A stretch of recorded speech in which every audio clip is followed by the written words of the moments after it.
नमस्कार साथियों।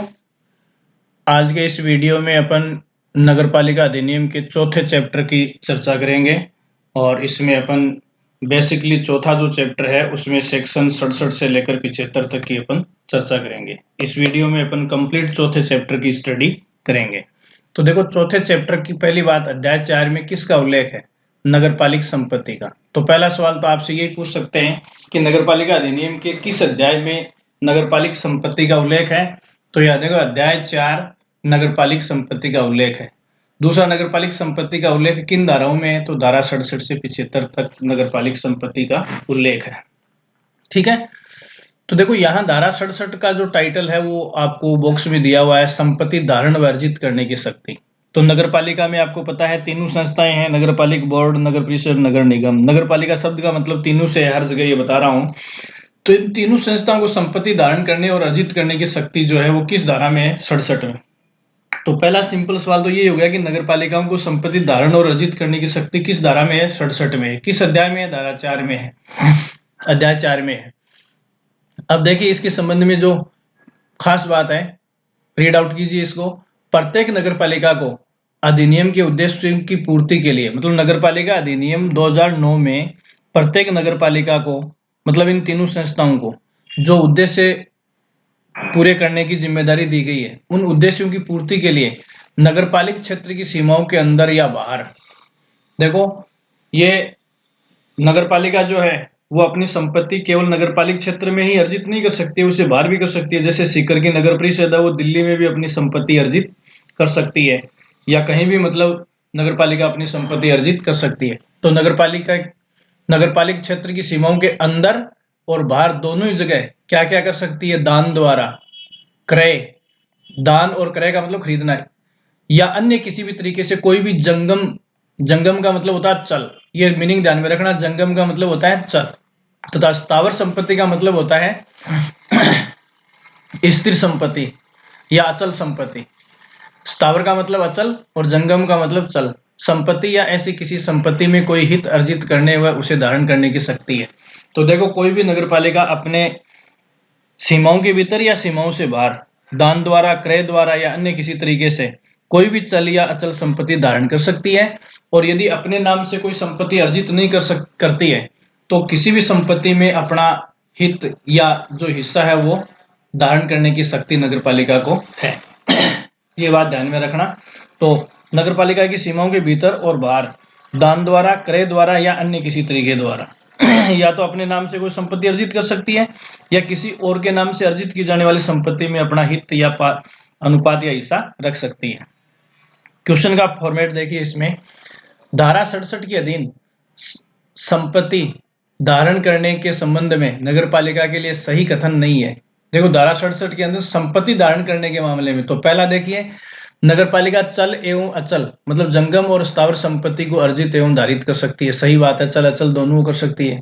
दूसरा, नगरपालिका चल या अचल संपत्ति का अर्जन एवं धारण दान, क्रय या अन्य किसी रीति से कर सकती है।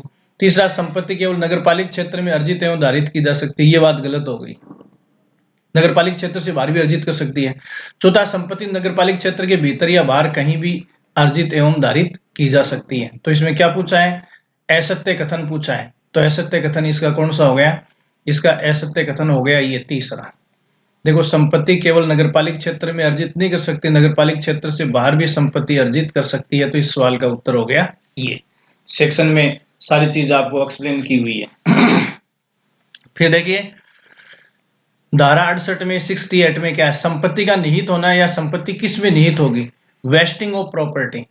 तो नगरपालिका की जो संपत्ति है वो किस में निहित होगी? तो देखो क्या है, पर इसमें जो प्रावधान किया गया वो देखिए आप, यदि नगरपालिका की किसी संपत्ति को राज्य सरकार द्वारा आरक्षित नहीं किया गया है तो नगरपालिका की समस्त संपत्तियां नगरपालिका में निहित होंगी। बहुत बड़ी बात है। देखो, सामान्यतया नगरपालिका की प्रत्येक संपत्ति किस में होती है? नगरपालिका में। लेकिन कौन सी संपत्तियां नगरपालिका में निहित नहीं होंगी? जिन्हें राज्य सरकार अपने लिए आरक्षित कर लेती है। जैसे सीकर की नगर परिषद है, यहाँ किसी संपत्ति को राज्य सरकार ने अपने लिए आरक्षित कर रखा है, तो वो संपत्ति भले ही नगर परिषद सीकर के क्षेत्र में होगी, फिर भी वो राज्य सरकार में निहित मानी जाएगी। ठीक है, तो जिन संपत्तियों को राज्य सरकार अपने लिए आरक्षित नहीं करती, आरक्षित कर लेती है, उनको छोड़कर बाकी संपत्तियां किसमें नगरपालिका में निहित है तथा उसी की होंगी। ऐसी संपत्ति पूर्णतया नगरपालिका के निर्देश, प्रबंधन और नियंत्रण के अधीन होगी तथा इस अधिनियम के तहत नगरपालिका उसे न्यासी के रूप में, ट्रस्टी के रूप में धारण करती है और उपयोजित का मतलब अप्लाई कर सकती है, इस्तेमाल कर सकती है। तो देखो, नगरपालिका क्षेत्र की उन संपत्तियों को छोड़कर जिन्हें राज्य सरकार ने अपने लिए आरक्षित कर रखा है, बाकी सभी किसके निर्देशन, प्रबंधन और नियंत्रण में होंगी? नगरपालिका के क्षेत्र में, नगरपालिका के नियंत्रण में। तो देखिए, नगरपालिका क्षेत्र में सारी संपत्तियां जो राज्य सरकार के लिए आरक्षित नहीं है, आरक्षित हो तो राज्य सरकार में निहित होंगी और बाकी सारी संपत्तियां नगरपालिका में निहित होंगी।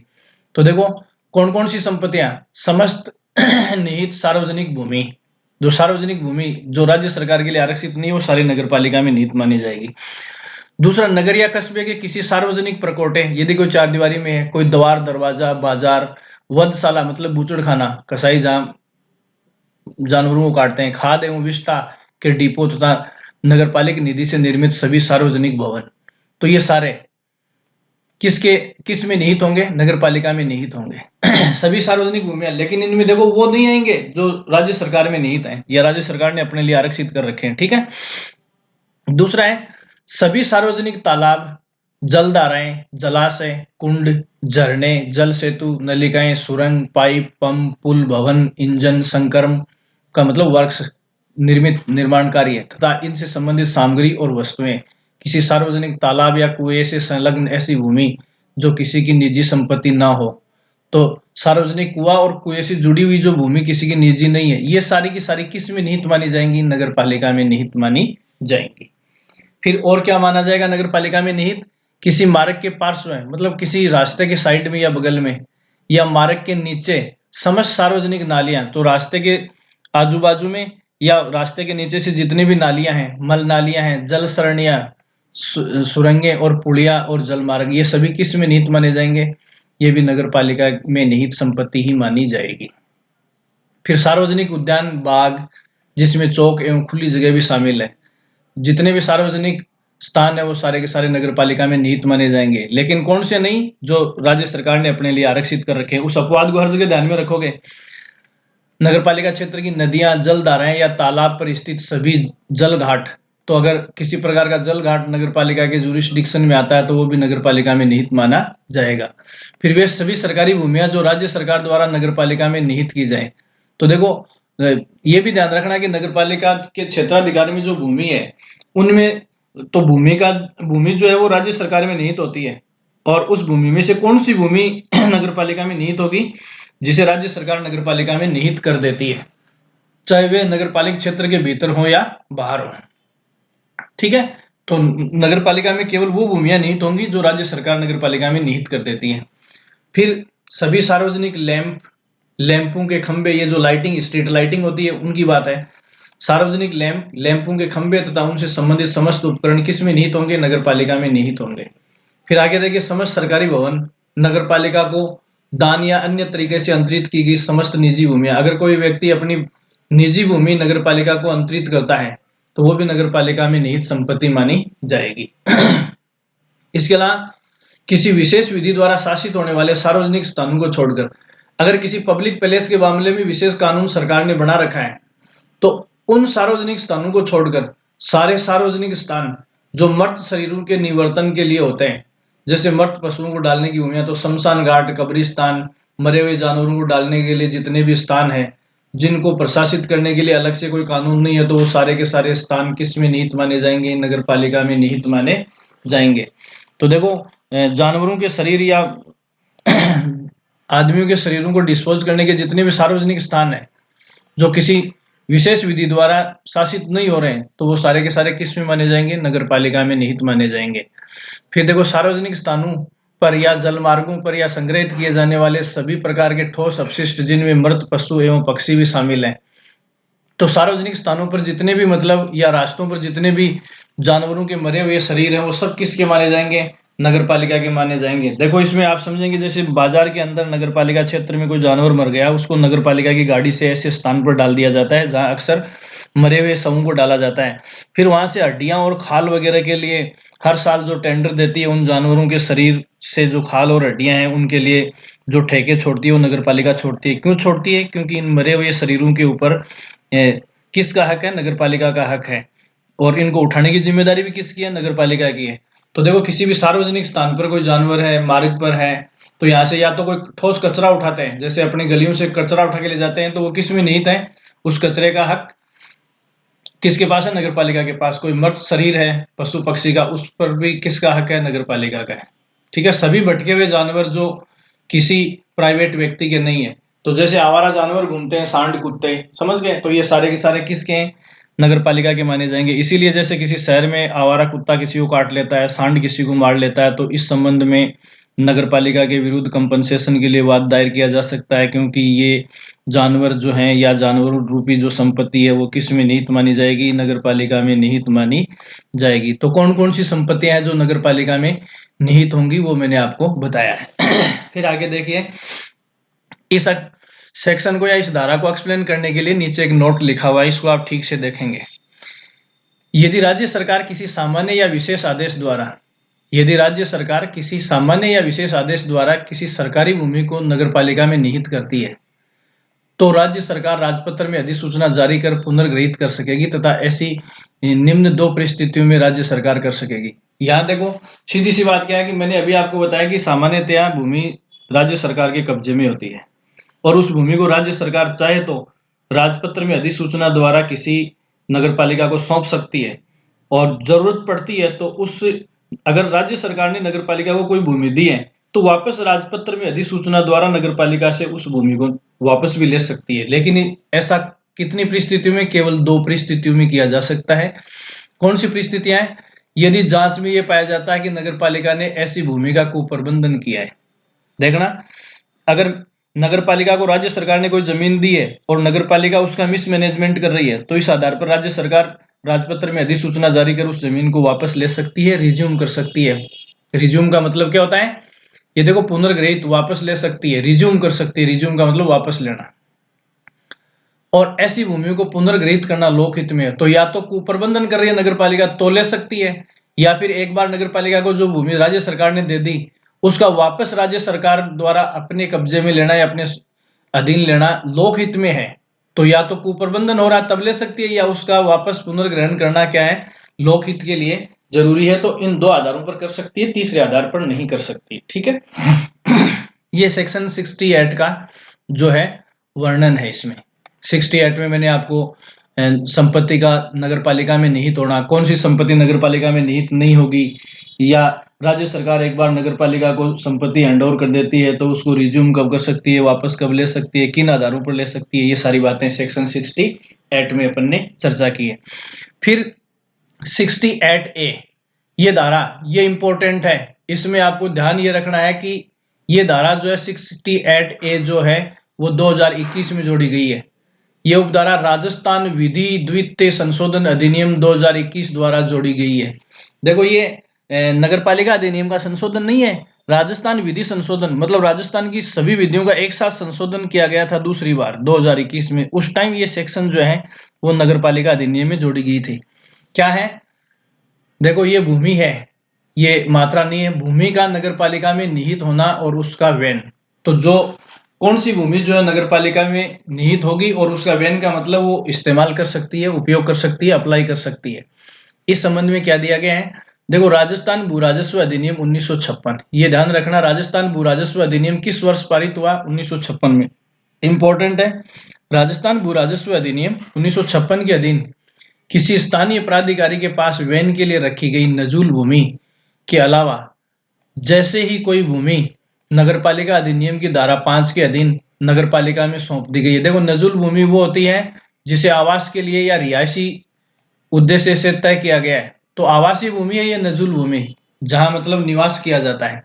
अब नजूल भूमि में वो आती है नगरपालिका क्षेत्र में जिस भूमि पर लोगों ने मकान बना रखा है वो भी है, और जिस जगह को मकान बनाने के लिए कॉलोनी के रूप में रजिस्टर्ड कर दिया है अधिसूचित कर दिया तो वो भी क्या नजुल भूमि है। मतलब आवास पर्पज के लिए जो भूमि होती है उसको क्या कहते हैं, नजुल भूमि कहते हैं। तो देखना, अधीन किसी स्थानीय प्राधिकारी के अधीन के पास वैन के लिए रखी गई नजुल भूमि के अलावा, नजुल भूमि का मतलब आवास के उद्देश्य से भूमि है उसको छोड़कर, जैसे ही कोई भूमि नगरपालिका अधिनियम की धारा 5 के अधीन नगरपालिका को सौंप दी जाती है, तो ऐसी भूमि को नगरपालिका राज्य सरकार के लिए ग्रहण कर सकेगी। तो देखो, नगरपालिका क्षेत्र में राज्य सरकार के लिए भूमि अधिग्रहण की शक्ति नगरपालिका को है, लेकिन नगरपालिका राज्य सरकार के लिए कौन सी भूमि का अधिग्रहण नहीं कर सकती, जिसे इस अधिनियम में राजस्थान भू राजस्व अधिनियम में नजुल भूमि के रूप में नोटिफाई किया गया है, निर्धारित किया गया है, मतलब आवास के उद्देश्य से उसका अधिग्रहण नहीं किया जा सकता, ठीक है, तथा उसका इस्तेमाल राज्य सरकार द्वारा निर्धारित शर्तों के अधीन इस अधिनियम के प्रयोजन के लिए कर सकेगी। तो देखो, सीधी सी बात यह है कि धारा 68 में यह बताया गया है कि राज्य सरकार के लिए नगरपालिका धारा 68A के तहत नजुल भूमि को छोड़कर बाकी भूमियों को राज्य सरकार के लिए अधिग्रहण कर सकती है, और एक बार राज्य सरकार के लिए अधिग्रहण करने के बाद नगरपालिका क्षेत्र में जो भूमि पड़ी है, राज्य सरकार के निर्देशानुसार अपने लिए उसका इस्तेमाल भी नगरपालिका कर सकती है। लेकिन अधिग्रहण राज्य सरकार के लिए करेगी, फिर राज्य सरकार की निर्धारित शर्तों के तहत ही नगरपालिका उस भूमि का उपयोग या इस्तेमाल कर सकेगी। फिर देखो क्या है, परंतु नगरपालिका ऐसी भूमि का वैन या डिस्पोज जो है किसी अन्य को देना। देखो, नगरपालिका किसी ऐसी भूमि का वैन कर सकेगी। कौन सी भूमि का वैन कर सकती है? वैन का मतलब किसी अन्य को देना। तो देखो, बिना किसी विकास के कर सकेगी। अगर कोई भूमि है जिस पर डेवलपमेंट नहीं किया है, बिना डेवलपमेंट किए भी किसी अन्य को दे सकती है।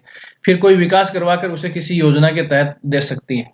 तो देखो, नगरपालिका ने जिस भूमि को राज्य सरकार के लिए अधिग्रहण किया है, वो किसी व्यक्ति को डेवलप करके भी दी जा सकती है, मतलब कॉलोनी वगैरह काट के, जैसे अपने हाउसिंग बोर्ड है वगैरह या सोसाइटी वगैरह बनाकर डेवलप करते हैं, उस हिसाब से नगरपालिका खुद भी विकसित करके दे सकती है, या बिना विकसित किए भी वो भूमि किसी को दी जा सकती है। अब यहाँ इस बात को एक्सप्लेन करने के लिए कुछ नोट नीचे लिखे हुए इस धारा में।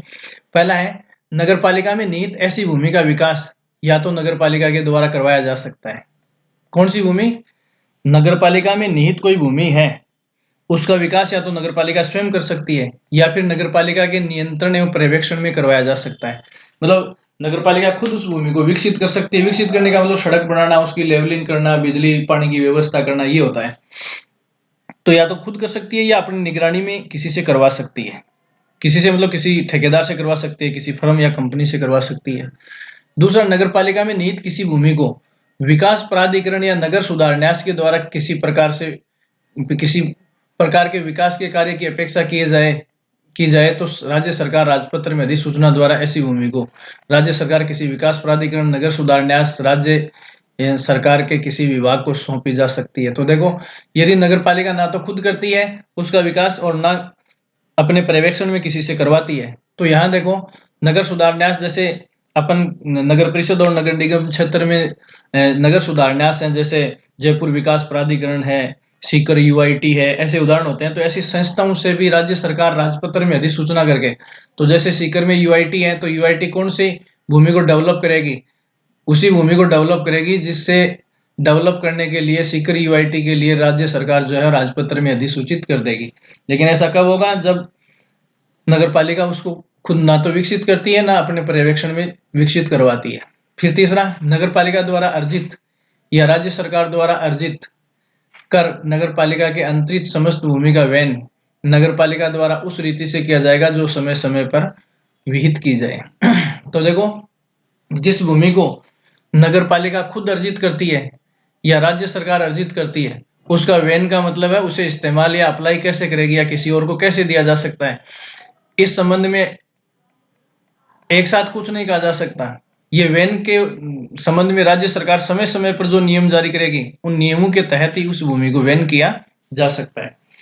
नेक्स्ट, यहाँ देखो, कुछ सवालों के एग्जाम्पल इसमें दिए हुए हैं कि नगरपालिका में निहित भूमि का विकास किया जा सकेगा। पहला, नगरपालिका द्वारा, सही है। नगरपालिका के नियंत्रण व पर्यवेक्षण में किसी के द्वारा, ठीक है। और किसी भी तरीके से नहीं किया जा सकता। मर्जी से किसी भी तरीके से, इन दोनों में से किसी तरीके से उसको डेवलप किया जा सकता है। तो इसका हो गया ए और बी दोनों।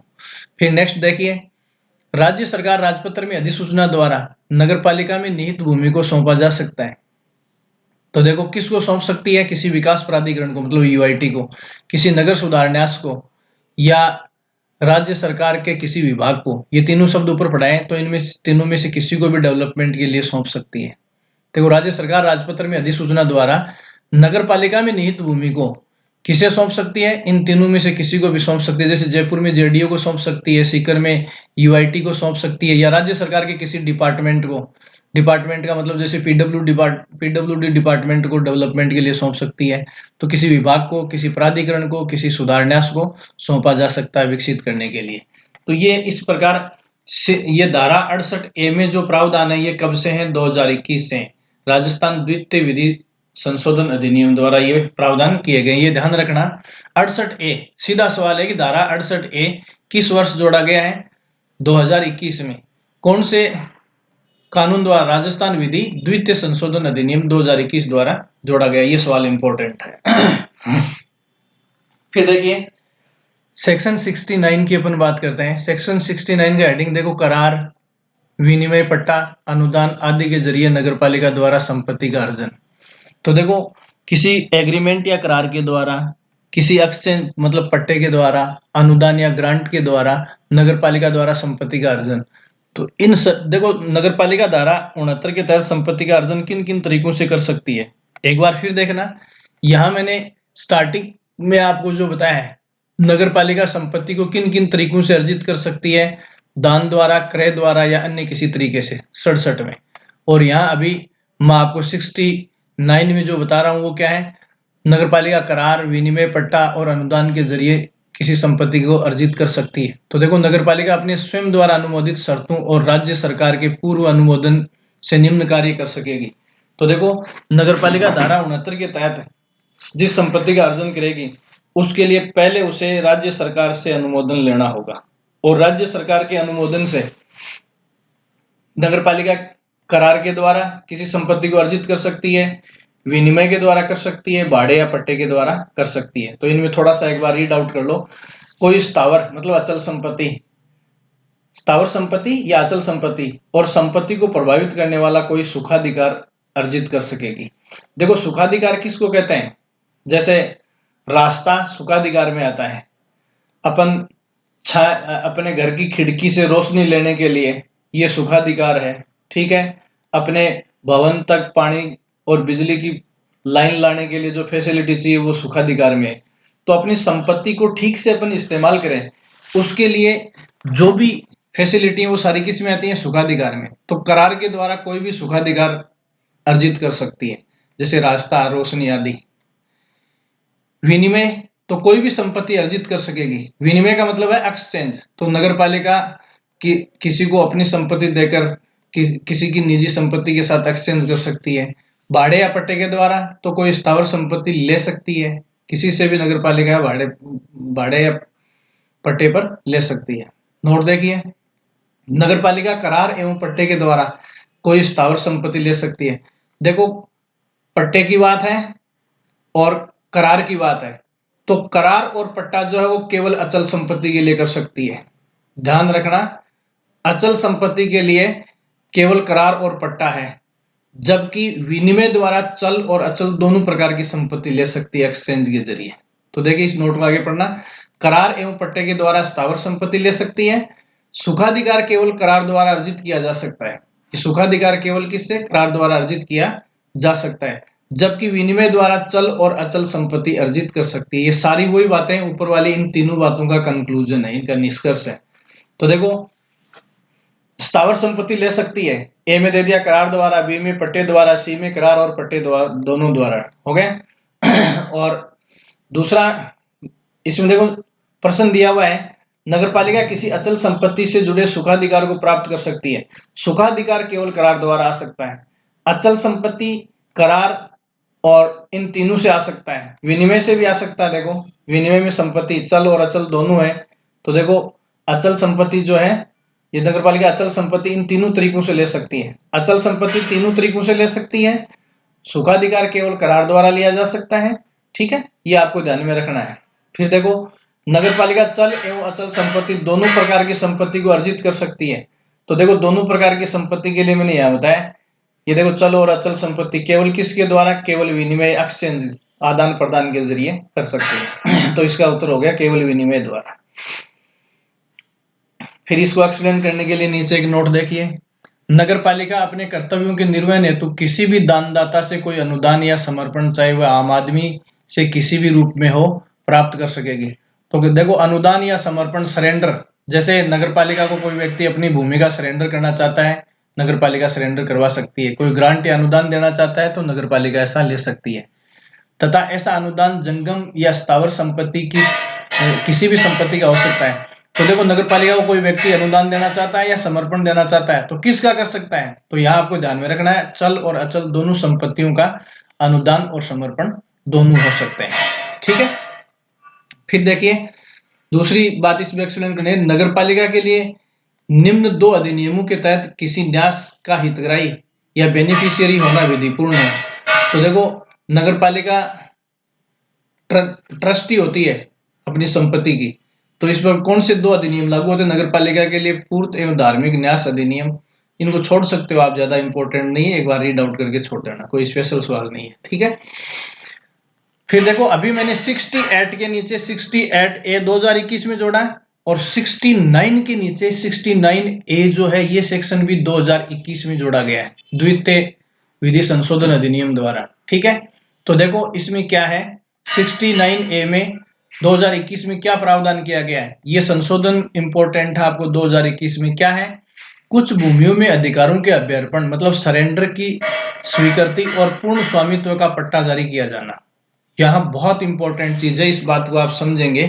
क्या किया गया 2021 से, इसमें देखो कुछ भूमियों में अधिकारों के अभ्यर्पण की स्वीकृति और पूर्ण स्वामित्व का पट्टा जारी किया जाना। इसमें देखिए क्या है, यदि किसी व्यक्ति के पास, देखना, यदि किसी व्यक्ति के पास नगरपालिका की अधिकारिता वाले क्षेत्र में कोई ऐसी गैर कृषि भूमि है, मतलब ऐसी भूमि है जो कृषि प्रयोजन से यूज नहीं होती है, जिस पर नगरपालिका द्वारा कोई पट्टा या अनुज्ञप्ति जारी नहीं किया गया है। देखो पहली बात तो वो भूमि गैर कृषि है, कृषि कार्य नहीं किया गया, और दूसरी बात उस भूमि के ऊपर नगरपालिका ने कोई लाइसेंस या पट्टा नहीं दे रखा है पहले से। अगर लाइसेंस या पट्टा दे रखा है तो ऐसा नहीं हो सकता। तो पहली बात गैर कृषि भूमि हो, फिर कोई लाइसेंस या पट्टा नगरपालिका द्वारा उस पर जारी नहीं हो, तथा वह व्यक्ति यदि नगरपालिका से उस भूमि पर पूर्ण स्वामित्व या अधिकार चाहता है तो उसे निर्धारित रीति से वह भूमि नगरपालिका को सरेंडर करनी होगी। देखो किसी व्यक्ति के पास गैर कृषि भूमि है जिस पर पहले से कोई लाइसेंस या पट्टा जारी नहीं किया गया है, ठीक है, और उस भूमि के ऊपर कोई व्यक्ति जो दावा कर रहा है उसका स्वामित्व नहीं है, तो यदि वो उस भूमि का स्वामित्व चाहता है तो उसे निर्धारित रीति से किसको सरेंडर करना पड़ेगा, वो जमीन नगरपालिका को सरेंडर करनी पड़ेगी। ठीक है, तथा ऐसे अभ्यर्पण को स्वीकार करने के पश्चात नगरपालिका पूर्ण स्वामित्व या पट्टा जारी कर सकेगी। देखो कई बार ऐसी भूमि होती है नगरपालिका क्षेत्र में जो कृषि प्रयोजन के लिए भी नहीं है, जिसके ऊपर कोई पहले से पट्टा या लाइसेंस भी नहीं है, तो ऐसी भूमि के ऊपर यदि कोई व्यक्ति स्वामित्व चाहता है तो उसे उस भूमि को पहले नगरपालिका को सरेंडर करना पड़ेगा, और सरेंडर करने के बाद उसे पट्टा जारी किया जा सकेगा। ठीक है, यदि इस प्रकार अभ्यर्पित की जाने वाली भूमि पट्टायुक्त है तो एक बार निर्धारित पट्टा राशि जमा करवाने पर पूर्ण स्वामित्व का पट्टा जारी किया जाएगा। तो कई बार जैसे पट्टा जारी की, पहले से पट्टाशुदा जमीन है लेकिन उसका स्वामित्व नहीं है, तो यदि उसका पूर्ण पट्टा जारी करवाना है तो उसे पट्टे की निर्धारित राशि या जो शुल्क है वो जमा करवानी पड़ेगी। ठीक है, ये चीज आपको ध्यान में रखनी है। इस प्रकार अभ्यर्पण को नगरपालिका मतलब जो सरेंडर किसी व्यक्ति द्वारा ऐसी भूमि का किया जाता है जो गैर कृषि नहीं है और जिस पर कोई पट्टा या लाइसेंस पहले से नहीं दिया गया है और उसका सरेंडर किया जाता है, तो नगरपालिका द्वारा स्वीकार करते ही उक्त भूमि में धारक के समस्त अधिकार नगरपालिका में निहित हो जाएंगे। तो जो व्यक्ति सरेंडर कर रहा है वो सारे राइट जो किस में चले जाएंगे, नगरपालिका में चले जाएंगे, और इसके पश्चात राज्य सरकार द्वारा निर्धारित फीस का संदाय करने पर भूमिधारी को पूर्ण स्वामित्व या पट्टा नगरपालिका जारी करेगी। तो पहले वो जमीन, अगर पूर्ण पट्टा या स्वामित्व लेना है तो पहले वो जमीन किसको सरेंडर करनी पड़ेगी, नगरपालिका को सरेंडर करनी पड़ेगी।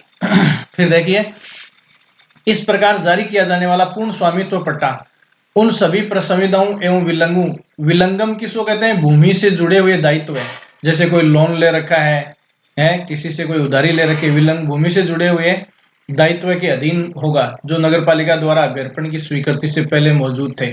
अगर उस जमीन के ऊपर किसी प्रकार का लोन, ऋण, विलंगम मतलब उस भूमि से जुड़ी हुई कोई जिम्मेदारी है, कोई टैक्स बकाया है, तो वो सारे चुकाने के बाद ही उसको पूर्ण पट्टा जारी किया जाएगा। तो ये जो सेक्शन 69A है वो भी 68A की तरह 2021 में ही जोड़ा गया है। फिर आगे देखो सेक्शन 70 में अपन देखेंगे भूमि का अनिवार्य अर्जन, कंपल्सरी एक्वाइजेशन ऑफ लैंड। तो कई बार भूमि को अर्जित करना अनिवार्य हो जाता है, तो भूमि के अनिवार्य अर्जन का जो प्रावधान है वो धारा 70 में किया गया है। देखो क्या है, कोई भूमि नगरपालिका की सीमाओं के भीतर हो या बाहर, यदि उस भूमि का अर्जन नगरपालिका अधिनियम के प्रयोजनों को पूरा करने के लिए जरूरी हो जाता है। कहने का मतलब नगरपालिका अधिनियम 2009 के उद्देश्यों को पूरा करने के लिए अगर किसी भूमि को अर्जित करना नगरपालिका के लिए जरूरी हो जाता है, तो फिर चाहे वो भूमि नगरपालिका की सीमाओं के भीतर हो या बाहर, ठीक है, नगरपालिका उसका अर्जन कैसे करेगी? तो देखो नगरपालिका ऐसी भूमि के अर्जन का अनुरोध यदि राज्य सरकार से करती है, तो जिस भूमि का अर्जन नगरपालिका अनिवार्य समझती है, तो उसको अर्जित करने का अनुरोध किसको करेगी? वो नगरपालिका उस भूमि के अर्जन के लिए पहले अनुरोध करेगी राज्य सरकार से, ठीक है। तो उस स्थिति में राज्य सरकार ऐसी भूमि को नगरपालिका की ओर से भूमि अर्जन अधिनियम 1894 के अधीन अर्जन हेतु कार्यवाही कर सकेगी। तो देखो राज्य सरकार अनुरोध राज्य सरकार से करेगी और राज्य सरकार, तो देखो उसके अर्जन की कार्यवाही इस भूमि अर्जन अधिनियम के तहत उसको एक्वायर करने की, अर्जित करने की कार्यवाही राज्य सरकार करेगी। और इस हेतु राज्य सरकार, अब देखो राज्य सरकार कई बार किसी भूमि को अर्जित करने के लिए राज्य सरकार को उस भूमि के स्वामी को कोई मुआवजा देना पड़ जाता है, ठीक है, संदाय करती है, या उसका कोई भुगतान सरकार को करके नगरपालिका ऐसी भूमि या उसमें निहित अधिकार को हासिल कर लेती है, ठीक है। तो देखो अगर सीधी सी बात है कि नगरपालिका को किसी भूमि का अर्जन करना जरूरी लगता है इस अधिनियम के उद्देश्यों को पूरा करने के लिए, तो नगरपालिका खुद उस भूमि का अर्जन की कार्यवाही नहीं कर सकती, वो केवल अनुरोध करेगी राज्य सरकार से। फिर राज्य सरकार उस भूमि को अर्जित करने की कार्रवाई भूमि अर्जन अधिनियम 1894 के तहत करेगी। और इस कार्यवाही में राज्य सरकार का जो खर्चा होता है, वो खर्चा जब राज्य सरकार को नगरपालिका दे देगी, तो उसके बाद नगरपालिका उस भूमि के अधिकार हासिल कर लेगी। तो कार्रवाई जो है अनिवार्य भूमि अर्जन की राज्य सरकार ही करेगी, और कार्यवाही के लिए जो खर्चा लगता है वो नगरपालिका को चुकाना पड़ेगा उस भूमि के अर्जन के लिए। क्वेश्चन देखिए क्या है, नगरपालिका की सीमाओं या सीमाओं से बाहर स्थित किसी भूमि को नगरपालिका के लिए अर्जित करने की कार्यवाही करने का अधिकार है। देखो नगरपालिका की सीमाओं या सीमाओं से बाहर स्थित भूमि को नगरपालिका के लिए अर्जित तो नगरपालिका के लिए किया जाएगा, तो नगरपालिका स्वयं किसी भूमि को अर्जित करने की कार्यवाही नहीं करेगी। नगरपालिका के लिए भूमि अर्जन की कार्यवाही कौन करेगी? राज्य सरकार करेगी। ये आपको ध्यान में रखना है, बहुत ही इंपॉर्टेंट सवाल है। नगरपालिका को अनिवार्य भूमि अर्जन की शक्ति नहीं है, ये कार्य नगरपालिका के लिए कौन करेगी? राज्य सरकार करेगी। राज्य सरकार का इस संबंध में कोई खर्चा होता है तो वो नगरपालिका देगी। फिर देखिए सेक्शन 71 में क्या दिया गया है। सेक्शन 71 ये है कुछ भूमियों का आवंटन, नियमन आदि।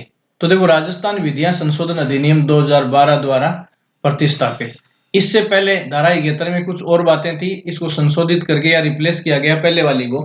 तो यहां देखो क्या है इसमें, यदि कोई भूमि राजस्थान भू राजस्व अधिनियम 1956 की धारा 90A के अधीन नगरपालिका के वेनाधीन रखी गई है, तो नगरपालिका धारा 90A के प्रावधानों के तहत उस भूमि से संबंधित व्यक्ति या व्यक्तियों के समूह के लिए उद्ग्रहणीय लायबल और वसूलिए नगरीय निर्धारण और प्रीमियम या दोनों का भुगतान करने पर आवंटन या नियमितीकरण किया जा सकेगा। देखो अपन 90A 90B बोलते हैं ना, तो देखो बड़ी बात यह है कि यदि कोई भूमि, ये ध्यान रखना है, राजस्थान भू राजस्व अधिनियम की धारा 90A के तहत कोई भूमि ऐसी है जो नगरपालिका के वेनाधीन, मतलब जिसको नगरपालिका किसी प्रयोजन के लिए अप्लाई कर सकती है, रखी गई है, तो नगरपालिका इस धारा के तहत भूमि को संबंधित जिस व्यक्ति की है, संबंधित व्यक्ति या व्यक्तियों के समूह के लिए उद्ग्रहणीय, मतलब जो भी जिम्मेदारियां हैं लाइबिलिटीज है, उन लाइबिलिटीज या जो भी भुगतान करना है प्रीमियम का आदि का, वो भुगतान करने के बाद उस भूमि का आवंटन या नियमीकरण कर सकेगी। जैसे अपन कहते हैं ना कि इस जमीन का 90A 90B हो गया, तो 90A 90B किस अधिनियम की धाराएं हैं? तो पहली बात तो ये ध्यान में रखना कि ये धाराएं राजस्थान भू राजस्व अधिनियम 1956 की है। और 90AB का मतलब ये है कि उस एग्रीकल्चर लैंड को आवासीय भूमि में कन्वर्ट किया जाएगा। तो आवासीय भूमि में कन्वर्ट करने के लिए जो निर्धारित शुल्क प्रीमियम या भुगतान है वो नगर पालिका को करने के बाद नगर पालिका ऐसा कर सकेगी। ठीक है, इसका मतलब क्या है? देखो, अर्थात राजस्थान भू राजस्व अधिनियम 1956 की धारा 90A की शर्तों का पालन करते हुए कोई भी नगर पालिका निर्धारित राशि या प्रीमियम का भुगतान करने पर उसका आवंटन संबंधित व्यक्ति या व्यक्तियों के समूह को कर देगी। मतलब अकेला व्यक्ति भी हो सकता है 90, या कोई कॉलोनाइजर कंपनी या फर्म है तो सामूहिक रूप से कई लोगों के नाम भी ऐसा आवंटन हो सकता है। तो 90A का प्रावधान जो है वो सेक्शन 71 में है। ये कब से किया गया? 90A का प्रावधान 2012 से किया गया है। राजस्थान भूमि संशोधन अधिनियम 2012 से ये प्रावधान किया गया है। क्वेश्चन देखिए क्या है? नगरपालिका द्वारा भूमियों के आवंटन एवं नियमन पर सत्य कथन है। देखो, भूमियों के आवंटन और नियमन पर सत्य कथन क्या है? पहला है, आवंटन या नियमन की शक्ति नगरपालिका को है। बिल्कुल सही बात है। मतलब आवंटन या नियमन कौन करेगी? 90A का पावर किसके पास है? नगरपालिका के पास है। आवंटन व नियमन हेतु नगरपालिका का मतलब वो तीनों संस्थाएं हैं। आवंटन व नियमन हेतु राजस्थान भू राजस्व अधिनियम की धारा 90A की शर्तों का पालन जरूरी है। ये भी सही है। आवंटन और नियमन का निर्धारित राशि और प्रीमियम का भुगतान करने पर ही होगा। आवंटन व नियमन निर्धारित राशि और प्रीमियम का भुगतान करने पर ही होगा, अन्यथा नहीं होगा। ये तीनों बातें किस में है? ये तीनों बातें देखो अपने सेक्शन 71 में है। इनको ध्यान रखेंगे तो यहाँ ये बात ध्यान रखना है, भूमियों का आवंटन एवं नियम धारा 71 में। और आवंटन एवं नियम किसके तहत? 90A के तहत। ये 90A नगरपालिका अधिनियम की नहीं है, ये 90A राजस्थान भू राजस्व अधिनियम 1956 की धारा है। ठीक है, ये चीज आप ध्यान में रखेंगे। फिर देखिए 90A के तहत आवंटन या नियमन पर प्रतिबंध, मतलब लिमिट्स क्या है, सीमाएं क्या है? कब धारा 71 के तहत 90A की कार्रवाई जो है वो नगरपालिका नहीं कर पाती है, या क्या कौन सी दशाएं हैं जिन, या कौन सी भूमि है जिस पर 90A की कार्रवाई जो है नगरपालिका नहीं कर सकती? ठीक है, क्या सीमाएं हैं ये देखिए। इसमें क्या है? तो नगरपालिका द्वारा किसी भी ऐसी भूमि का आवंटन या नियमितीकरण नहीं किया जाएगा जिसे सार्वजनिक उपयोगिताओं, मतलब सार्वजनिक उपयोग के लिए या सार्वजनिक सेवाओं के लिए उपयोग हेतु राज्य सरकार ने राजपत्र में सामयिक रूप से विनिर्दिष्ट एवं चिन्हित किया है।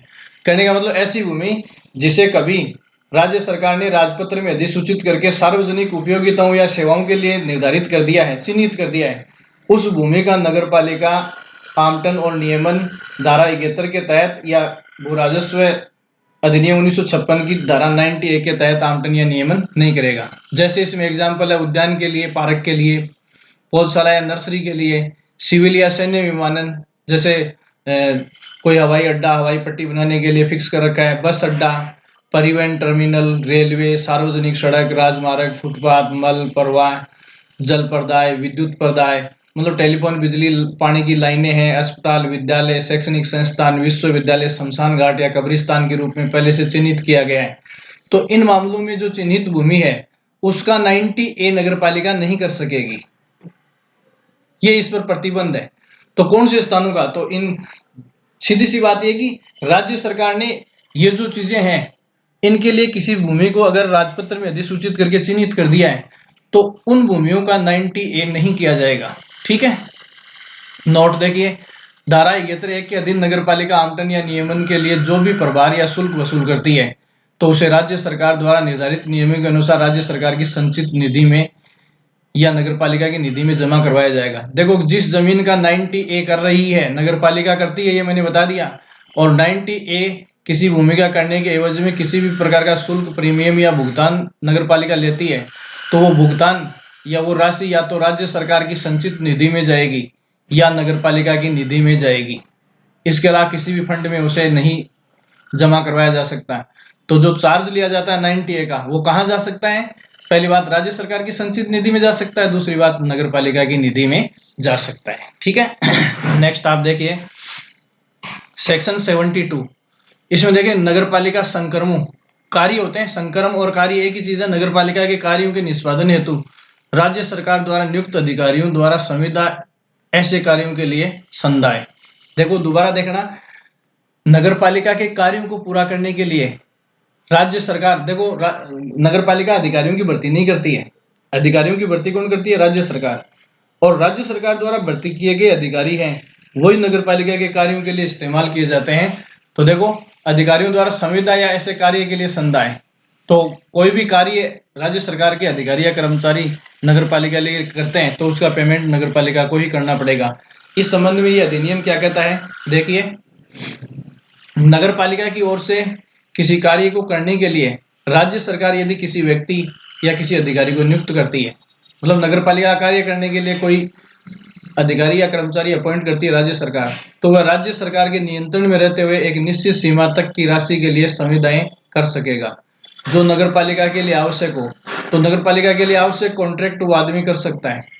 ऐसे कार्य के लिए इस प्रकार राज्य सरकार द्वारा नियुक्त व्यक्ति को नगर पालिका अपेक्षित राशियों का भुगतान करेगी। अपेक्षित का मतलब जो राज्य सरकार डिसाइड करती है इन कार्यों या सेवाओं के लिए भुगतान कौन करेगी? नगर पालिका करेगी। वो कर्मचारी किसके होंगे? राज्य सरकार के। लेकिन ऐसा भुगतान निर्धारित सीमा से अधिक नहीं हो सकता। तो राज्य सरकार जो नियमों में निर्धारित भुगतान करना है राज्य सरकार को, नगर पालिका राज्य सरकार के अधिकारियों के लिए नगर पालिका को, वो किया जाएगा, क्योंकि ऐसा संकर्म या कार्य नगर पालिका की ओर से ही किया जाता है। अर्थात राज्य सरकार के कर्मचारी नगर पालिका के लिए या नगर पालिका की ओर से कोई कार्य करते हैं तो उनका संदाय या भुगतान कौन करेगा? नगर पालिका करेगी। लेकिन राज्य सरकार मनमर्जी से ऐसी राशि नहीं वसूल सकती। एक लिमिट में रहकर या निर्धारित सीमा तक ही ऐसा पेमेंट ले सकती है या भुगतान करवा सकती है। तो धारा 72 में है कि राज्य सरकार के कर्मचारियों के लिए भुगतान जो है वो कौन करेगा? नगर पालिका करेगी। ये 72 में है। फिर 73 में देखिए क्या है। 73 में आपको मिलेगा हेडिंग देखिए, संपत्ति के अंतरण एवं संविदाओं के संबंध में उपबंध। देखो संपत्ति के अंतरण एवं संविदाओं के संबंध में उपबंध। तो संपत्ति का अंतरण का मतलब प्रॉपर्टी का ट्रांसफर, और संविदाओं के संबंध में संविदा का मतलब कॉन्ट्रैक्ट। तो प्रत्येक नगरपालिका निर्धारित शर्तों के तहत निम्न कार्य करने के लिए सक्षम है। तो नगरपालिका संपत्ति के अंतरण और संविदाओं के मामले में क्या क्या कर सकती है? तो देखिए इसमें पहला बिंदु है, नगरपालिका अपनी किसी जंगम, जंगम का मतलब होता है चल और स्थावर का मतलब होता है अचल। तो देखो नगरपालिका अपनी किसी जंगम का मतलब किसी चल या अचल संपत्ति को पट्टे पर देने, तो अपनी चल या अचल संपत्ति को पट्टे पर दे सकती है। दूसरा है विक्रय करने, उसे नियमित करने, उसे आवंटित करने, उसे अंतरित करने हेतु सक्षम है। तो नगरपालिका अपनी किसी भी चल या अचल संपत्ति को पट्टे पर दे सकती है, उसे बेच सकती है, उसे रेगुलेट या नियमित कर सकती है, उसे आवंटित कर सकती है या अंतरित कर सकती है। ठीक है, जिसमें नगरपालिका भूमि या कोई भी सरकारी भूमि हो सकती है। जो भूमि चाहे नगरपालिका की हो या नगरपालिका में यदि राज्य सरकार ने कोई भूमि नियत कर दी है तो वो भूमि भी इन इस शक्ति में आता है, मतलब उसका पट्टे पर देना, विक्रय करना, ये नगरपालिका के बस में है।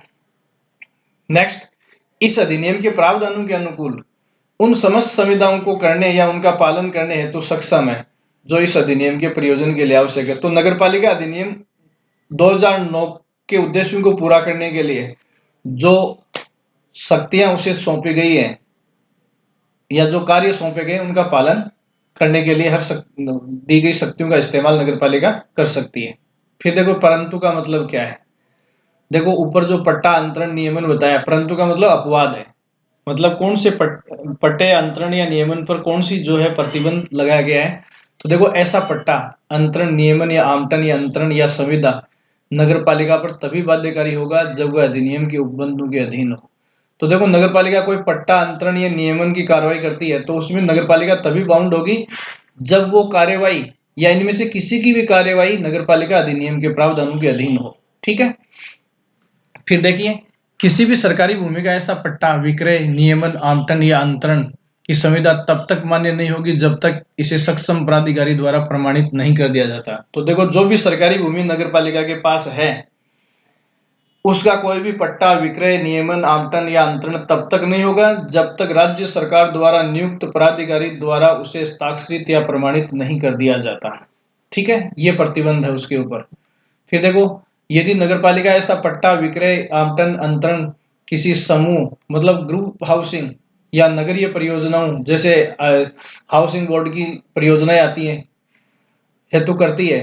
देखो, कोई नगरपालिका कोई भी पट्टा विक्रय आवंटन या अंतरण हाउसिंग पॉलिसी के तहत या समूह आवासन जैसे कॉम्प्लेक्स वगैरह बनते हैं, फ्लैट वगैरह बड़ी सोसाइटियां बनाती हैं, तो ऐसी परियोजनाओं के लिए अगर देती है तो ऐसे आवासन इकाइयों या परियोजनाओं को, जैसे मान लो कि कोई भूखंड सरकारी योजना के तहत फ्लैट बनाने के लिए नगरपालिका देती है, तो नगरपालिका को कौन सा नियम है जिसका पालन करना पड़ेगा। खास बात यह है, तो ऐसे आवासीय स्कीम जो है उनमें देखो खास बात ये ध्यान में रखनी है कि ऐसी आवासन इकाइयों या परियोजनाओं में कम से कम 20% भाग आर्थिक रूप से कमजोर वर्ग या निम्न आय समूह के लोगों के लिए वर्गों को कीमतों पर पारंपरिक सहायता देकर ऐसी रियायती दरों पर किए जाएंगे जो राज्य सरकार अधिसूचित करे। तो देखो, अगर नगरपालिका किसी सरकारी भूमि को किसी हाउसिंग पॉलिसी में देती है तो उस प्रोजेक्ट में जितने घर बनेंगे या फ्लैट बनेंगे उनमें से 20% भवन जो है वो किसके लिए, आर्थिक रूप से पिछड़े वर्ग के लोगों के लिए रखे जाएंगे। हालांकि वो 20% लोगों को क्या होगा, निःशुल्क नहीं दिए जाएंगे लेकिन रियायती दरों पर दिए जाएंगे। तो इन आवासीय स्कीमों में 20% जो मकान है वो आर्थिक रूप से पिछड़े लोगों के लिए दिए जाएंगे। ये प्रावधान 2010 से है। तो एक बार फिर देखिए, इंपॉर्टेंट है, अगर कोई आवासीय स्कीम के तहत सरकारी भूमि को नगरपालिका पट्टे पर विक्रय आवंटन या अंतरण से देती है तो उस प्रोजेक्ट में आर्थिक पिछड़े लोगों के लिए रियायती दरों पर कितने परसेंट जो आवास है वो रखे जाएंगे, 20%। फिर देखो, सरकारी भूमि क्या है। सरकारी भूमि में निम्न कोई भी भूमि आती है, जैसे ऊपर जगह जगह सरकारी भूमि लिखा है, तो इस अधिनियम में सरकारी भूमि से क्या तात्पर्य है। पहला देखो, धारा 68 के खंड एच के अधीन नगरपालिका में निहित की गई भूमि। तो राज्य सरकार नगरपालिका में कोई भी आदेश द्वारा, मतलब राज्य सरकार समय समय पर साधारण या विशेष आदेश द्वारा नगरपालिका में भूमि को निहित करती रहती है। तो राज्य सरकार ने अपने आदेश से अगर किसी भूमि को नगरपालिका में निहित किया तो वो सरकारी भूमि है, और ये जो है निहित करने की कार्यवाही राज्य सरकार धारा 68(1) में करती है। दूसरा, राजस्थान भू राजस्व अधिनियम 1956 की धारा 3 में नजूल भूमि। तो नजूल भूमि मैंने आपको बता दिया आवासीय भूमि आती है, तो वो भी क्या सरकारी भूमि मानी जाती है, जिसको सरकारी भूमि जो आवास के लिए अधिसूचित कर दी गई है वो नजूल भूमि होती है, जो राज्य सरकार द्वारा नगरपालिका के वेनाधीन रखी गई है, या फिर राज्य सरकार ने ऐसी भूमि नगरपालिका में निहित कर दी कि जिसे नगरपालिका अपने हिसाब से अप्लाई कर सकती है, यूज कर सकती है। तो ये तीनों कैटेगरी में आने वाली भूमियां जो राज्य सरकार ने आदेश द्वारा नगरपालिका में निहित कर दी, वो राजस्व अधिनियम 1956 की धारा 3 में जिससे जो नजूल भूमि की श्रेणी में आती है, या जिसे वैन के लिए नगरपालिका में राज्य सरकार ने निहित कर दिया है, ये तीनों भूमियां किस में आएंगी, सरकारी भूमि में आएंगी। ठीक है, नेक्स्ट देखिए, किसी नगरपालिका उसके अध्यक्ष किसी अधिकारी या अधिकारी की ओर से किसी नगरपालिक भूमि या सरकारी भूमि को पट्टे पर दिया जाता है। देखो, कोई भी सरकारी भूमि पट्टे पर दी जाती है या नगरपालिक भूमि, ये नगरपालिक भूमि अलग होती है नगरपालिका की, सरकारी भूमि ऊपर मैंने 3 बताई, इन तीनों श्रेणियों में से तो नगरपालिका की भूमि या सरकारी भूमि मतलब इन तीनों में से कोई भी भूमि पट्टे पर दी जाती है या उसका विक्रय किया जाता है या उसको नियमित किया जाता है या उसको आवंटित किया जाता है या उसे किसी को अंतरित किया जाता है, तो इनमें से किसी भी कार्य के लिए किए गए प्रस्ताव की शुद्धता, वैधता, औचित्यता के संबंध में कोई भी सुसंगत अभिलेख मंगवाने का अधिकार राज्य सरकार को है। देखो, अगर कोई नगरपालिका की भूमि या सरकारी भूमि पट्टे पर दी जाती है, चाहे वो अध्यक्ष दे चाहे कोई अधिकारी दे, तो इससे पहले राज्य सरकार सभी अभिलेख या रिकॉर्ड जो अपने पास मंगवाएगी, या उसके द्वारा प्राधिकृत अधिकारी को, या तो राज्य सरकार खुद मंगा सकती है या राज्य सरकार के किसी अधिकारी को ये प्रेषित करने होंगे, तथा उनके द्वारा अभिलेखों का परीक्षण करने तक इसमें से प्रत्येक कार्यवाही स्थगित रहेगी। तो जब तक ऐसी सरकारी या नगरपालिक भूमि जो है आवंटित की जा रही है या किसी को पट्टे पर दी जा रही है, जब तक राज्य सरकार या उसका अधिकारी उसका परीक्षण नहीं कर लेता तब तक स्थगित करने का मतलब है कि किसी को अंतरित नहीं की जाएगी, तथा इनमें से किसी भी मामले में तब तक कोई कार्यवाही नहीं की जाएगी जब तक कि राज्य सरकार या उसके द्वारा प्राधिकृत अधिकारी जो है विनिश्चय या निर्णय नहीं ले लेता। तो किसी भी सरकारी या नगरपालिका की जो भूमि है उसको क्या पट्टे पर देना है, विक्रय करना है, नियमित करना है, अंतरित करना है, तो ये सारे काम तब तक नहीं होंगे जब तक या तो राज्य सरकार परीक्षण के बाद आदेश नहीं दे दे या फिर राज्य सरकार का कोई अधिकारी इस संबंध में आदेश नहीं दे दे। ये चीज आपको ध्यान में रखनी है। फिर देखिए नेक्स्ट जो है इसमें सेक्शन 73 का अगला पार्ट जो है, देखो राज्य सरकार या उसके द्वारा प्राधिकृत अधिकारी को अभिलेखों का परीक्षण करके उस प्रस्ताव से हितबद्ध व्यक्तियों को सुनवाई, तो जब किसी भूमि का अंतरण या विक्रय किया जाएगा नगरपालिका की ओर से, तो पहले उन लोगों को सुनने का अवसर दिया जाएगा जिन लोगों का उस भूमि से हित जुड़ा हुआ है, और उसके बाद ये समाधान हो जाए कि नगरपालिका भूमि या सरकारी भूमि का पट्टा या विक्रय या नियमन या आवंटन या अंतरण का प्रस्ताव इस अधिनियम के प्रावधानों के विपरीत है या अधिनियम का उल्लंघन करने वाला है, तो राजपत्र में, तो देखो नगरपालिका या उसकी ओर से कोई अधिकारी किसी भूमि को अंतरित या विक्रय करने जा रहा है और इस संबंध में राज्य सरकार के प्राधिकृत अधिकारी को रिकॉर्ड का विश्लेषण करने के बाद ऐसा लगता है कि वो इस कानून मतलब नगरपालिका अधिनियम के प्रावधानों के विपरीत है, तो वो राजपत्र में इस बात को सूचित कर सकेगा। क्या सूचित करेगा? अधिसूचित करेगा पहला कि ऐसे पट्टे, विक्रय, नियमन या आवंटन या अंतरण करने वाले प्रस्ताव के अनुसरण में की गई संपूर्ण कार्यवाही को पूर्णतः या भागतः उपांतरित, रद्द या विखंडित किया जाता है। तो मतलब राज्य सरकार के अधिकारी द्वारा इसका परीक्षण करने से पहले जो भी कार्रवाई की गई है वो अपने आप विखंडित हो जाएगी, निरस्त हो जाएगी, लेकिन इस निरस्त की सूचना उस अधिकारी को या राज्य सरकार को राजपत्र में प्रकाशित करनी पड़ेगी। दूसरा, कोई ऐसा निर्देश राज्य सरकार या प्राधिकृत अधिकारी दे सकेगा जो ठीक समझे, तो देखो उसको विखंडित करने के अलावा भी कोई अन्य आदेश जो है वो राज्य सरकार दे सकती है। ठीक है, फिर देखिए तो सीधी सी बात है कि नगरपालिका की ओर से जो भी विक्रय या पट्टा या अंतरण या आवंटन किया जा रहा है, तो उस भूमि से के लिए पहले राज्य सरकार या उसके द्वारा प्राधिकृत व्यक्ति से अनुमोदन लेना पड़ेगा, और जब वो अधिकारी या राज्य सरकार ये अनुमोदन देगा उससे पहले उसका परीक्षण करेगा, पूरे रिकॉर्ड को देखेगा, और रिकॉर्ड को देखते समय जिन लोगों का हित प्रभावित हो सकता है उन्हें बुलाएगा, उनको सुनवाई का अवसर देगा, और उसके बाद उसे ऐसा लगता है कि ये गलत है इस अधिनियम के तहत, तो वो राजपत्र में अधिसूचना द्वारा इस संबंध में की गई कार्यवाही को खंडित कर सकेगा या अमान्य कर सकेगा। फिर देखिए यदि इस अधिनियम में के उल्लंघन में नगरपालिका, उसके अध्यक्ष, उसके अधिकारी द्वारा दिए गए पट्टे, विक्रय, आवंटन, अंतरण या अन्य किसी संविदा के तहत किसी व्यक्ति में नगरपालिक भूमि या सरकारी भूमि पर कोई कब्जा ले लिया है, तो ऐसे व्यक्ति को राजस्थान लोक परिसर अधिनियम 1964 के तहत अनाधिकृत अधिभोगी माना जाएगा। देखो ध्यान देने वाली बात है कि नगरपालिका द्वारा या उसके अध्यक्ष द्वारा या उसके किसी अधिकारी द्वारा अगर कोई पट्टा या विक्रय कर दिया गया या कोई अंतरण कर दिया गया या किसी संविदा के तहत नगरपालिक भूमि या सरकारी भूमि पर किसी ने कब्जा ले लिया है, तो ऐसे व्यक्ति को इसमें देखो राजस्थान लोक परिसर, लोक का मतलब सरकारी है, परिसर अधिनियम 1964 के तहत अनाधिकृत अधिभोगी माना जाएगा, मतलब वो गलत कब्जा माना जाएगा, और ऐसे अनाधिकृत अधिभोगी के पट्टे, विक्रय, आवंटन, अंतरण, संविदा की पुष्टि जब तक राज्य सरकार या उसके अधिकारी द्वारा नहीं कर दी जाती तब तक, देखो अगर किसी व्यक्ति को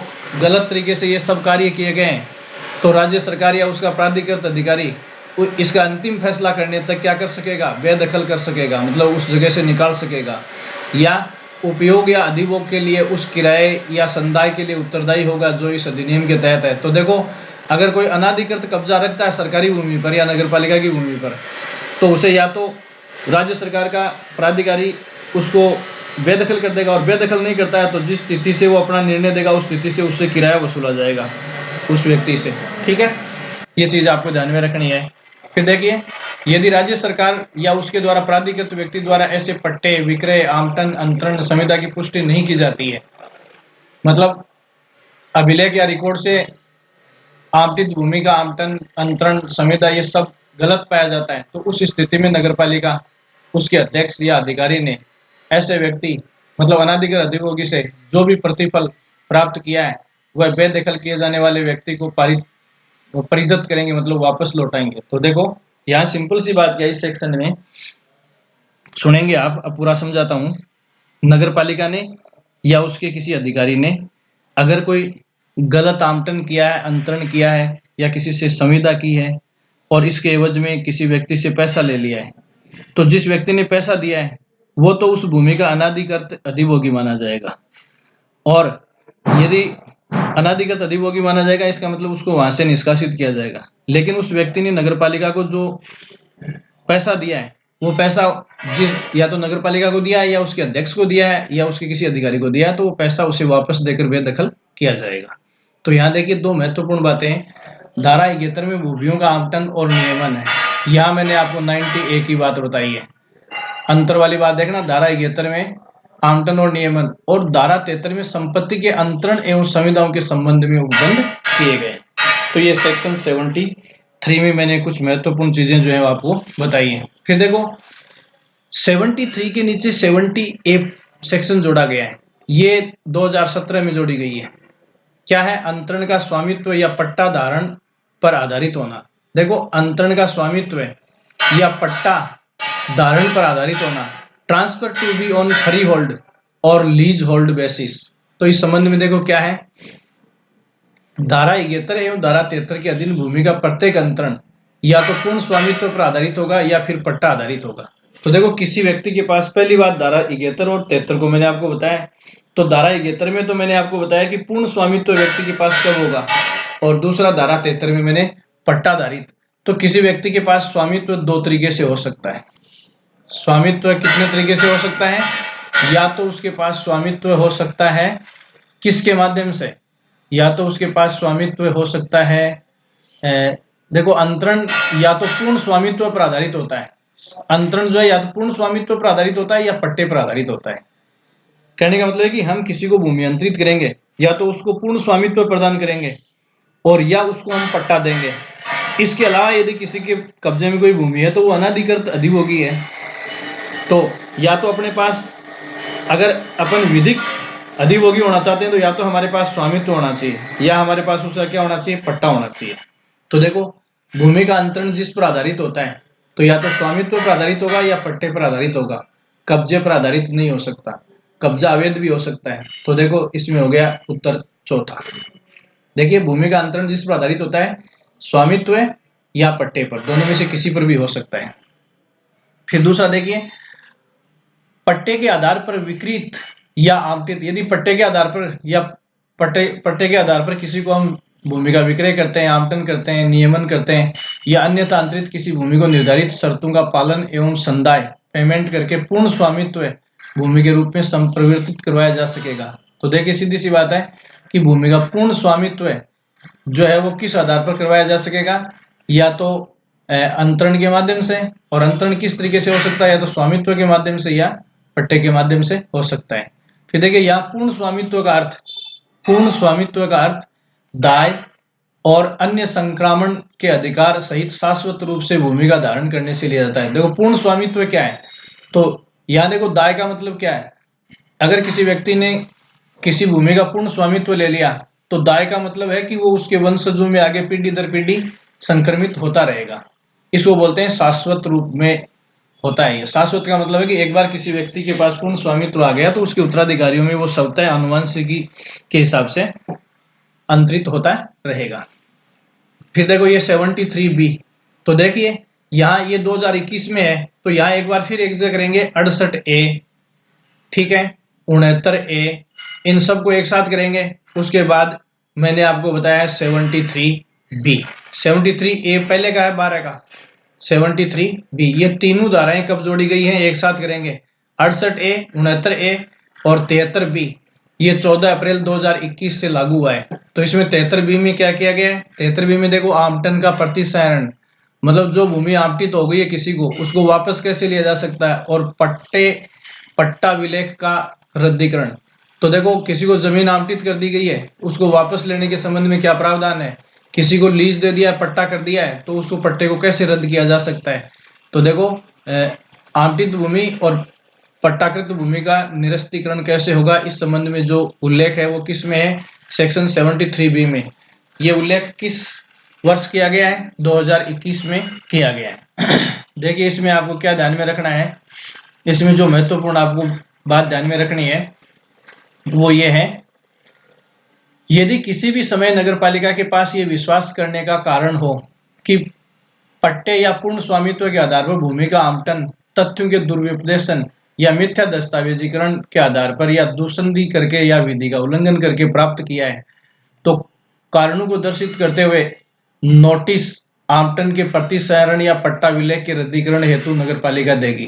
देखो सीधी सी बात है, किसी व्यक्ति ने किसी भूमि का या तो पूर्ण स्वामित्व है या कोई पट्टा जो है स्वामित्व या पट्टा लिया है, वो मिस तथ्यों का दुरुपदेशन मतलब गलत फैक्ट या गलत कागज पेश करके लिया है, या मिथ्या दस्तावेज गलत डॉक्यूमेंट है। दुरुपदेशन का मतलब है कि गलत इंटरप्रिटेशन करके, मिथ्या दस्तावेजों का मतलब है कि गलत डॉक्यूमेंट पेश करके, दूसंदी का मतलब यह है कि डिपार्टमेंट में किसी से रिश्वत देकर या कैसे भी किसी भूमि को विधि का उल्लंघन करते हुए अपने नाम करवाया है। तो ऐसी सिचुएशन में ध्यान रखना कि जिस व्यक्ति को या तो भूमि आवंटित की गई है या जिसके पक्ष में पट्टा दिया गया है, तो उसका आवंटन या पट्टा निरस्त करने का अधिकार किसके पास है? नगरपालिका के पास है। और नगरपालिका ऐसा पट्टे को निरस्त करने या उस आवंटन को निरस्त करने के लिए क्या देगी? नोटिस देगी। तो सीधी सी बात है कि किस आधार पर पट्टे को निरस्त किया जा सकता है। सवाल की लैंग्वेज देखिए यहाँ, किन आधारों पर? तो या तो वो आवंटन या पट्टा है दुर्व्यपदेशन पर आधारित है, या मिथ्या दस्तावेजों पर आधारित है, या दूसंदी पर आधारित है, या विधि का उल्लंघन है। इन चारों में से किसी भी आधार पर यदि कोई आवंटन करवाया है भूमि का किसी व्यक्ति ने या कोई पट्टा करवाया है, तो ये साबित होने पर नगरपालिका उसे निरस्त कर सकती है। मतलब पट्टे को भी निरस्त कर सकती है और भूमि के आवंटन या अंतरण को भी निरस्त कर सकती है। ठीक है। ये नोटिस पट्टा विलेख के निष्पादन या रजिस्ट्रीकरण से पूर्व या पश्चात दिया जा सकता है। मतलब नोटिस पट्टे की रजिस्ट्री से पहले भी दिया जा सकता है और उसके बाद भी दिया जा सकता है। तो किसी आवंटन को निरस्त करने के लिए, भूमि के आवंटन को निरस्त करने के लिए या पट्टे को निरस्त करने के लिए या रद्द करने के लिए जो नोटिस नगरपालिका पक्षकार को देगी, उस नोटिस में क्या क्या लिखा जाएगा, तो इन चीजों का उल्लेख इसमें है। देखो नंबर 1, उन आधारों का उल्लेख जिसके आधार पर आवंटन का प्रतिसंहरण तथा पट्टा विलेख का रद्द किया जाता है। मतलब इनमें से किस कारण से पट्टे को रद्द किया जा रहा है, उस कारण का उल्लेख दिया जाएगा उस नोटिस में, पहली बात। दूसरा, नोटिस के अनुसार जो आदेश प्रस्तावित है, मतलब आवंटन का प्रतिसंहरण है या पट्टे का रद्द करना है, उसके विरुद्ध यदि कोई कारण दर्शित है, तो उसकी अपेक्षा उन समस्त लोगों से की जाएगी जो भूमि के अधिभोगी हों या अधिभोगी हो सकते हों या उसके हित का दावा करते हों या दावा कर सकते हैं। इस कारण को दर्शाने की तारीख नोटिस जारी होने से कम 7 दिन की होगी। इस तिथि से पूर्व या इस तिथि को कोई भी व्यक्ति कारण दर्शित कर सकेगा। इस बात को समझेंगे। देखिए, देखो नोटिस में पहले वो आधार बताया जाएगा कि किस कारण से पट्टे को निरस्त किया जा रहा है या आवंटन को निरस्त किया जा रहा है। और नोटिस में क्या होगा? देखो, एक ऐसा आदेश प्रस्तावित होगा उन सभी लोगों से जो उस भूमि के अधिभोगी हैं या हो सकते हैं या जिनका हित प्रभावित हो सकता है। ठीक है। और ऐसा कारण दर्शाने की तारीख नोटिस जारी होने के कम से कम 7 दिन पहले का होगा। ठीक है। ये चीज आपको ध्यान में रखनी है। तो 7 दिन का नोटिस देकर ऐसा किया जा सकता है। फिर देखो, इस प्रकार जारी ये यहाँ किए गए हैं, ये इस प्रकार जारी किए गए नोटिस के अनुसरण में किसी व्यक्ति द्वारा इस निर्धारित अवधि में, मतलब 7 दिन की जो अवधि दी गई है, उसमें कारण दर्शित किया जाता है और वह उसके समर्थन में कोई साक्ष्य पेश कर सकता है। जो प्रभावित व्यक्ति है वह ऐसे आवंटन या पट्टे के संबंध में कोई साक्ष्य यदि देना चाहता है तो दे सकता है। तो उस जो भी साक्ष्य या सबूत दिया जाएगा उस पर पहले नगरपालिका विचार करेगी और उस व्यक्ति को सुनवाई का युक्त अवसर देगी जो ऑब्जेक्शन कर रहा है। और उसके बाद यदि नगरपालिका को यह समाधान हो जाता है कि पट्टा तथ्यों के दुर्व्यपदेशन द्वारा या मिथ्या दस्तावेजों के आधार पर या दूसंदी के द्वारा या विधि के उल्लंघन द्वारा प्राप्त किया गया है, तो नगरपालिका भूमि के आवंटन का प्रतिसंहरण, मतलब वो भूमि का जो ट्रांसफर है, अंतरण है, वो वापस ले सकेगी या पट्टा विलेख, पट्टा जो है उसको रद्द कर सकेगी। तो यहाँ ये 4 शब्द इंपॉर्टेंट है। आवंटन को या पट्टे को किस आधार पर निरस्त किया जा सकता है? दुर्व्यपदेशन, मिथ्या दस्तावेजीकरण, दूसंदी और विधि का उल्लंघन। ये 4 ऑप्शन आपको ध्यान में रखना है। ठीक है। उस आदेश में नगरपालिका समस्त या कुछ अधिभोगियों को कारण का उल्लेख करते हुए भूमि से बेदखली या खाली करने का आदेश दे सकेगी। जिस व्यक्ति ने गलत तरीके से आवंटन करवाया है या गलत तरीके से पट्टा लिया है, उसको बेदखल करने का आदेश भी नगरपालिका दे सकेगी तथा ऐसे आदेश की एक प्रति भूमि के बाह्य द्वार पर चिपकाई जाएगी। जो आदेश बेदखली का है उसकी एक प्रति उस जमीन के आसपास कहीं चिपकाई जाएगी जहां से आसानी से देखा जा सकता है, या अन्य ऐसे स्थान पर लगाई जाएगी जो सहजता से देखी जा सकती है। तो ये चीजें मैंने आपको बताई है। तो यहाँ देखो, 4 आधारों पर पट्टे का पट्टे को रद्द किया जा सकता है या भूमि के आवंटन को रद्द किया जा सकता है। ये चीजें आपको ध्यान में रखनी है। नेक्स्ट आप देखिए, इसमें नगरपालिका द्वारा आवंटन के प्रतिसरण और पट्टे के रद्दीकरण के आदेश की अपील। तो देखो, अगर नगरपालिका ने किसी को भूमि आवंटित की और उस प्रतिसरण का मतलब वापस लेना, आवंटन को वापस ले लिया है कि जिसको दी है उससे भूमि वापस ले ली है, या पट्टा जारी किया है लेकिन पट्टे को रद्द कर दिया है नगरपालिका ने कर दिया, तो अगर कोई व्यक्ति ये चाहता है कि गलत तरीके से रद्द किया है, तो उसकी आदेश की अपील कहाँ होगी? या तो राज्य सरकार को होगी, या राज्य सरकार ने इस हेतु प्राधिकृत किसी व्यक्ति को कर रखा है। तो सीधी सी बात यह है कि सिंपल सा सवाल, आवंटन को या पट्टे को निरस्त करने का पावर नगरपालिका को है, और नगरपालिका के आवंटन या पट्टे को निरस्त करने के आदेश के विरुद्ध अपील कहाँ होगी? या तो राज्य सरकार को होगी या उसके प्राधिकृत अधिकारी को होगी। तो अपील किसे की जाएगी? तो यहाँ आपको दो चीजें मिलेंगी। फिर जो आवंटन को निरस्त या पट्टे को निरस्त किया जाता है नगरपालिका द्वारा, उस डेट से कितने समय तक ऐसा किया जा सकता है? तो देखो, राज्य सरकार या प्राधिकृत व्यक्ति को ऐसी अपील आदेश की सह सूचना जिस दिन अपीलार्थी को मिलती है, मतलब जिस व्यक्ति के पट्टे को या आवंटन को रद्द किया है नगरपालिका ने, इस बात की सूचना जिस दिन उस आदमी को मिलेगी, उस डेट से लेकर 15 दिन के बीच राज्य सरकार या उसके प्राधिकृत अधिकारी को उसके विरुद्ध अपील की जा सकती है। लेकिन देखो, यदि राज्य सरकार या उसके द्वारा प्राधिकृत व्यक्ति को यह समाधान हो जाए कि अपीलार्थी इन 15 दिन की अवधि में कोई अपील में किसी पर्याप्त कारण के चलते प्रस्तुत नहीं कर सका, तो ये अवधि गुजरने के बाद, मतलब 15 दिन के बाद भी अपील ग्रहण की जा सकती है। लेकिन सामान्यतः कितने समय तक? 15 दिन तक। लेकिन 15 दिन के बाद राज्य सरकार यदि संतुष्ट हो जाती है कि इसके पास अपील न करने का पर्याप्त कारण था, तो ही स्वीकार किया जाएगा। अब आवंटन को निरस्त करने या पट्टे को निरस्त करने के विरुद्ध अपील जो राज्य सरकार या उसके अधिकारी को लगाई जाती है, उसका निपटारा कितने समय में किया जाएगा? तो देखो, निश्चित अवधि नहीं है। इस अधिनियम में सरकार या उसका अधिकारी जो है यथासंभव या यथाशीघ्र उस मामले को निपटाएगा। कहने का मतलब, राज्य सरकार या उसका अधिकारी ऐसी अपील का निर्णय कितने समय में देगा, इस पर कोई निश्चित समयावधि नहीं है, केवल यथाशीघ्र, जितना संभव हो सके उतना जल्दी किया जाएगा। इसके नीचे एक नोट दिया हुआ देखो, धारा 73B में नगरपालिका या प्राधिकृत व्यक्ति द्वारा आवंटन के प्रतिसरण या पट्टा विलेख रद्दीकरण हेतु, ये हेतु है कार्यवाही के लिए, इसको हेतु लिख लेना, इस शब्द को, रद्दीकरण हेतु कार्यवाही के लिए जारी किसी भी आदेश, नोटिस या कार्यवाही के संबंध में किसी भी सिविल न्यायालय को कार्यवाही ग्रहण करने का अधिकार नहीं है। देखो, यहाँ न्यायालय शब्द कहीं भी नहीं पढ़ा है मैंने। तो पट्टे का प्रतिसरण या विलेख, तो किसी व्यक्ति का आवंटन रद्द किया नगरपालिका ने या किसी व्यक्ति के पट्टे को निरस्त किया नगरपालिका ने, तो वो व्यक्ति भागकर किसी सिविल न्यायालय में नहीं जाएगा, और ना ही कोई न्यायालय ऐसे मामले को स्वीकार करेगा, क्योंकि उसके पास ऑप्शन कहाँ जाने का है? उसके पास ऑप्शन जाने का है राज्य सरकार के पास या राज्य सरकार के प्राधिकृत व्यक्ति के पास। कितने दिन तक? 15 दिन तक जा सकता है। तो सिविल न्यायालय पट्टा रद्द निरस्त करने के मामले को स्वीकार नहीं करेगा, और न ही किसी का आवंटन निरस्त करने के से संबंधित मामले को स्वीकार करेगा। ठीक है, नेक्स्ट देखिए, धारा 75। धारा 75 में स्थावर, ठीक है, नगरपालिक संपत्ति की तालिका और मानचित्र। स्थावर का मतलब होता है नगरपालिका की अचल संपत्ति, जिसको ले जाए हटाया नहीं, हिलाया नहीं जा सकता।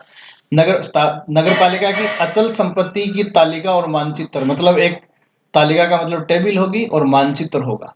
ये किस धारा में उल्लेख किया गया है? सेक्शन 74 में। तो यहाँ देखो, धारा 74 ये कहती है कि नगरपालिका की स्थावर संपत्ति की एक तालिका होगी और एक मानचित्र होगा।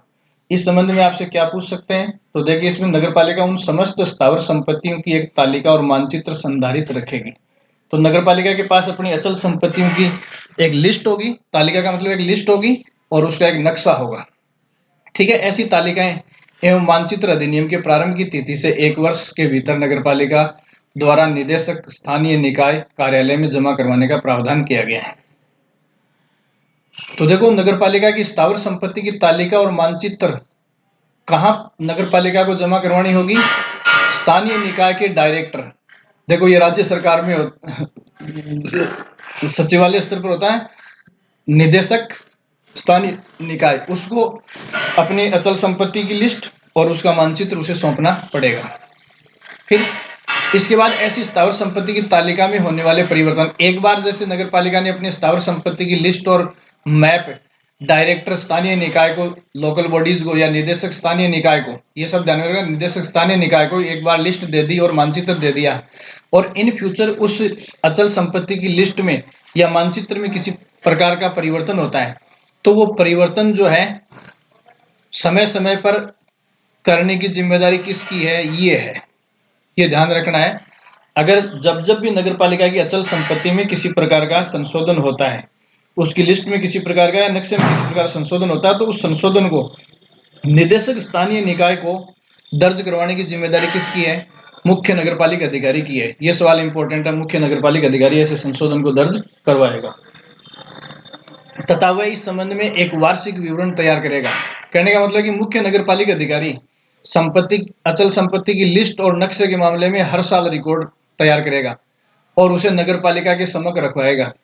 तो देखो, नगरपालिका की अचल संपत्ति की लिस्ट और नक्शे में जो भी परिवर्तन होता है उसका वार्षिक रिकॉर्ड एक रजिस्टर में मेंटेन करेगा, और वो एक तरफ स्थानीय निदेशक स्थानीय निकाय को भेजेगा और दूसरे नगरपालिका के सम्मुख भी इसको रखेगा तथा इसकी एक प्रति, ये देखो, स्थानीय निदेशक को प्रेषित करेगा। ये हो गया। फिर ये चैप्टर 4 का अंतिम सेक्शन जो है वो है धारा 75। देखो, नगरीय भूमि और संपत्तियों के अभिलेखों का संधारण। यहाँ देखो, नगर पालिका के क्षेत्र में स्थित नगरीय भूमि और निजी संपत्ति, इसमें देखो सरकारी और गैर सरकारी दोनों आ गई। नगरीय भूमि और निजी संपत्तियों को सम्मिलित करते हुए निर्धारित रीति से एक अभिलेख तैयार कर सकेगी, अभिलेखों को संधारित कर सकेगी और अभिलेखों को अपडेट, आदिनांकित का मतलब है आज की तिथि तक, अभिलेखों को आदिकांतित, अपडेट का मतलब बिल्कुल नवीनीकृत करेगी। इस हेतु नगरपालिका संबंधित विभागों और अधिकारियों से परामर्श कर सकेगी। तो देखो, नगरपालिका क्षेत्र की नगरीय भूमि और निजी संपत्ति का अभिलेखों को संधारित करने और उनको अपडेट करने की जिम्मेदारी किसकी है, नगरपालिका की है। देखो, ये इसमें लिखा हुआ है। और इस हेतु नगरपालिका जो है किसी भी डिपार्टमेंट की किसी भी अधिकारी से कंसल्ट या परामर्श कर सकती है। इस प्रकार इस चैप्टर 4 में मैंने आपको जो है सेक्शन डिस्कस किए हैं, वो सेक्शन आपको मोटे मोटे देखने हैं। तो चैप्टर 4 में मैंने आपको मोटी मोटी चीजें बता दी हैं। चैप्टर 4 में आपको ये सारी चीजें देखनी है। चैप्टर 4 को अपन ने किन सेक्शन से पढ़ा है, सेक्शन 67 से लेकर 75 तक। क्या है इसमें, इस चैप्टर में मैंने आपको बताया नगरपालिका की संपत्ति चौथे अध्याय में है। तो संपत्ति के मामले में सारी चीजें जो है वो इस अध्याय में मैंने आपको बता दी। जैसे जैसे मैंने आपको सवाल बताए हैं उस हिसाब से आप इन सवालों का ध्यान रखेंगे। बाकी चीजें जो हैं वो अपन अगली क्लास में डिस्कस करेंगे। Thank you so much.